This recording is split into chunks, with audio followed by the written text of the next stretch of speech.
Astro only एक अच्छे दोस्त की तरह हमेशा आपके साथ है। भारत की अपनी धार्मिक और ज्योतिष की मोबाइल ऐप। लॉग इन कीजिए और बात कीजिए अनुभवी एस्ट्रोलॉजर से। नमस्कार दोस्तों, आप सभी का स्वागत है एस्ट्रो ओनली के यूट्यूब चैनल पर।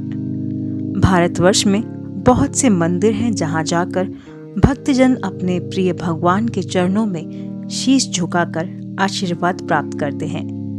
किंतु आज हम उस मंदिर के बारे में आपको बताएंगे जहां जाकर जीवन और मृत्यु के चक्र से दूर अमर होने जैसा प्रतीत होता है। बर्फीले पहाड़ों, कठिन रास्तों से होकर गुजरते वक्त दिल और दिमाग दोनों पर भगवान का नाम ही होता है, चाहे कितनी तकलीफ और दुर्गम रास्ते क्यों न हो। भक्तों के कदम रुकते नहीं, बल्कि तेजी से बढ़ते हुए मंदिर तक पहुंच ही जाते हैं। तो आइए आपको लेकर चलते हैं भगवान शिव के उस रूप के दर्शन कराने जिसको बाबा बर्फानी के नाम से जाना जाता है। भगवान शिव की महिमा निराली है।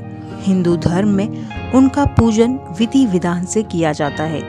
पूरी दुनिया में उनके लाखों करोड़ों की संख्या में भक्त हैं और हर कोई भगवान भोलेनाथ को अलग अलग तरीकों से मनाता है। शिव के धाम अनेक हैं, लेकिन उन सब में सबसे ज्यादा मुश्किल यात्रा वाला अमरनाथ धाम है। अमरनाथ बाबा की इस गुफा को चमत्कारी गुफा भी कहते हैं, क्योंकि भगवान शिव के जिस शिवलिंग रूप के दर्शन करने के लिए लाखों लोग हर वर्ष आते हैं, वह कोई पत्थर या धातु से बने नहीं है, बल्कि प्राकृतिक रूप से यहाँ पर बर्फ से शिवलिंग बनता है। हर साल आषाढ़ माह की पूर्णिमा से अमरनाथ यात्रा की शुरुआत होती है और सावन मास तक चलती है। इस दौरान पवित्र शिवलिंग के दर्शन करने के लिए लाखों की संख्या में श्रद्धालु यहाँ आते हैं। अब आपको बताते हैं कि इस यात्रा का महत्व अन्य यात्राओं से क्यों अधिक माना जाता है। पौराणिक कथाओं के अनुसार माता पार्वती ने भगवान शिव से पूछा कि हे भगवान, संसार के सभी प्राणियों समेत मेरा जन्म अनेकों बार होता है, परंतु आपका क्यों नहीं? यह बात सुनकर भगवान शिव मुस्कुराने लगे। तब उन्होंने माता पार्वती को कहा कि हे देवी, ऐसा इसलिए होता है क्योंकि तुमने अमर कथा का श्रवण नहीं किया है। जब तुम उस कथा को पूरी तरह सुन लोगी, तब तुम्हारा भी जन्म और मृत्यु से नाता टूट जाएगा। यह बात जानकर माता ने शिवजी को अमर कथा सुनाने को कहा। पहले तो भगवान शिव ने उनकी बात मानने से इनकार कर दिया, किंतु आखिरकार माता के आग्रह पर शिवजी अमर कथा सुनाने के लिए तैयार हो गए। माता पार्वती और भगवान शिव दोनों चल पड़े हिमालय की ऊंची पहाड़ियों की तरफ, और तब भगवान शिव ने अपने वाहन नंदी को पहलगांव के इस नामक स्थान पर छोड़ दिया। आगे चलकर भगवान ने चंदनबाड़ी स्थान पर अपने सिर पर विराजमान चंद्रमा को वहां पर परित्याग किया। इसके पश्चात आगे चलकर भगवान ने अपने प्रिय सांपों को शेषनाग की झील में छोड़ दिया।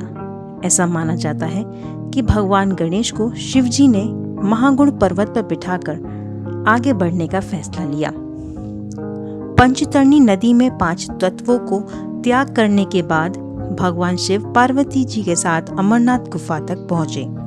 गुफा में पहुंचकर भगवान शिव ने अमृतत्व की कहानी सुनानी शुरू की, लेकिन देवी पार्वती अपनी नींद आने के कारण वह कहानी पूरी नहीं सुन पाई।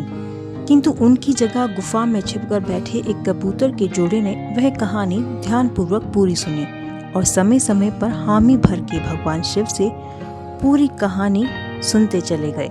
आज भी ऐसी मान्यता है कि यदि किसी को गुफा में कबूतर के जोड़े के दर्शन हो जाएं, तो ऐसा माना जाता है कि यात्रा सफल हुई। अमरनाथ गुफा तक पहुंचने के 2 प्रमुख मार्ग हैं, एक बालटाल, दूसरा पहलगाम। अमरनाथ गुफा शिवजी को बहुत प्रिय है। जो लोग अमरनाथ की यात्रा करते हैं, उन पर भगवान भोलेनाथ की हमेशा कृपा बनी रहती है। यदि आपने अभी तक अमरनाथ यात्रा नहीं की है, तो जरूर जाएं। इस यात्रा को करने के आप अपने जीवन में भगवान शिव की असीम कृपा पा सकते हैं। अगर आपको हमारा यह वीडियो अच्छा लगा तो इसे लाइक करना बिल्कुल मत भूलिएगा। साथ ही हमारे चैनल को लाइक और सब्सक्राइब कीजिए।